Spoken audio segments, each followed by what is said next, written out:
What's up, guys? It's Brian with SLG Concrete Coatings. We are here at Dairy Creek Golf Course where we are swinging into the week. Gosh, that is so cheesy. We are here where we're going to be teeing off. No. We are here at Dairy Creek where we're going to get a hole in one.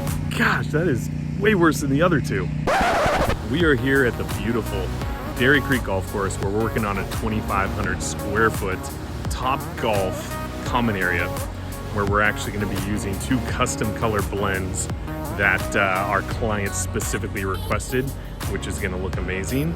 And yeah, we're going to check this out. We're going to enjoy the weather, the scenery, and it's pretty rad out here. I mean, take a look at this. Beautiful. So let's go check up, see what the guys are doing, and